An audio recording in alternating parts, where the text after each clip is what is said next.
بسم اللہ الصلاۃ والسلام علی رسول اللہ اما بعد۔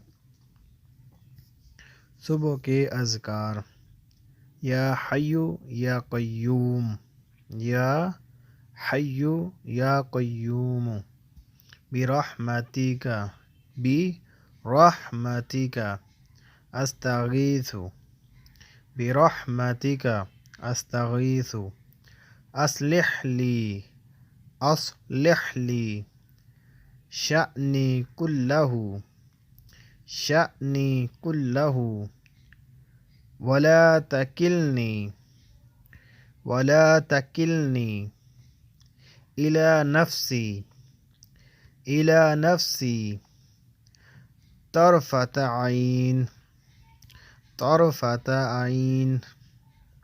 کیسے؟ یا حی یا قیوم برحمتک استغیث اصلح لی شأنی کلہ ولا تکلنی الی نفسی طرفۃ عین۔ اے زندہ، اے تھامنے والے، میں آپ کی رحمت کا امیدوار ہوں، میرے سارے معاملات درست فرما دے اور آنکھ جھپکنے کے برابر بھی مجھے میرے نفس کے حوالے نہ کرنا۔ یہ دعا ایک مرتبہ پڑھنی ہے۔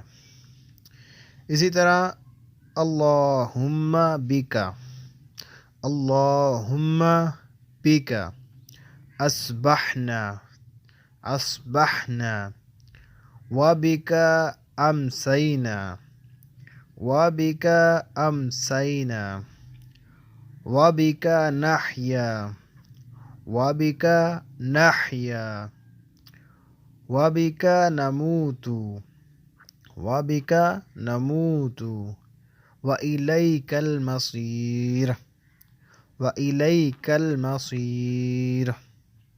کیسے؟ اللہم بکا اصبحنا وبکا امسینا وبکا نحیا وبکا نموت وإلیک المصیر۔ یہ دعا بھی ایک مرتبہ پڑھنی ہے۔ اے اللہ، تیرے فضل کے ساتھ ہم نے صبح، تیرے فضل کے ساتھ ہم نے شام کی، تیرے فیصلے کے ساتھ ہم زندہ ہیں، تیرے فیصلے کے ساتھ ہم مریں گے اور تیری ہی طرف لوٹ کر جانا ہے۔ اللہم بکا اللہم بکا احاول احاول وبکا اساول وبکا اساول وبکا اقاتل وبکا اقاتل۔ کیسے؟ اللہم بکا احاول وبکا اساول وبکا اقاتل۔ اے اللہ، میں تیری ہی مدد سے پکڑتا ہوں، حملہ کرتا ہوں اور جنگ کرتا ہوں۔ یہ دعا چاشت کے وقت ایک مرتبہ پڑھنی ہے۔ چاشت کا جو وقت ہوتا ہے 7-8 کے درمیان، یعنی صبح کے 7 بجے یا 8 بجے کے درمیان ہوتا ہے۔ جب آپ دو کر کر سنتے یا نوافل پڑھیں، یہ تب چاشت بنتی ہے۔ چاشت کے وقت ایک مرتبہ، اشراق اور چاشت یہ دو ہوتی ہیں۔ اللہ رب العزت سے دعا ہے کہ اللہ تعالی ہمیں بھی ان دعاؤں کو یاد کرنے کی ہمت دے، طاقت دے۔ وما توفیقی الا باللہ۔ السلام علیکم ورحمۃ اللہ وبرکاتہ۔